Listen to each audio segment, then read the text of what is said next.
U.S. Senate deal to expand Tesla EV tax credits. July 28, 2022. In a nutshell, the U.S. Senate's potential EV tax credit would remain at $7,500, though there would be a smaller credit for people who buy a used EV. The new credit wouldn't be capped, meaning automakers that have had the credit phased out due to sales would be eligible again.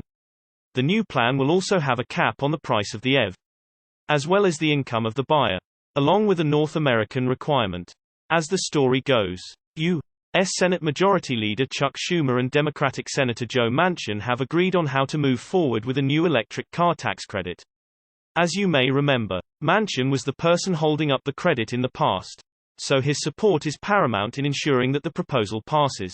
The potential credit will include a new $4 credit, 30% of the sale price for people who buy a used electric vehicle. It will also provide other funds and credits to help automakers retool their factories to build greener cars. The bill has $2 billion in cash grants and $20 billion in loans for such purposes, in addition to $30 billion in additional credits to accelerate clean energy production. The current U.S. federal EV tax credit provides up to $7,500 based on the size of a car's battery. All battery electric cars get the full credit, though most PHEVs just get a portion. The credit was originally capped at 200,000 EVs sold per automaker. So brands that launched EVs early, Tesla, GM, Toyota, and soon Nissan, have watched the credits go away.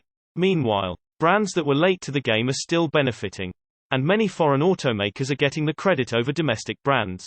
The new bill would not only remove the 200,000 vehicle cap, but also put a cap in place for the dollar amount of EVs that can benefit from the credit.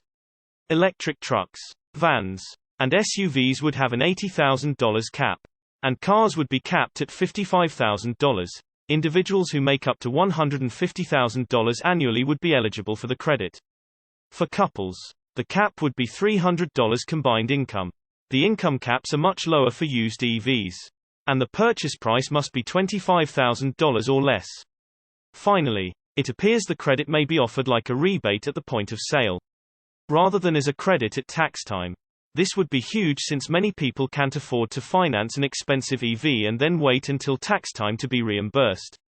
Moreover, since the current credit depends on an applicant's individual tax liability, many people can't get the credit anyhow.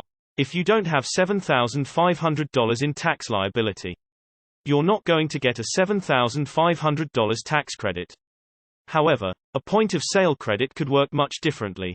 While there will no longer be a union requirement in the bill, there will likely be North American requirements. Essentially, the EVs will have to be built in North America, with the majority of materials also sourced from our shores.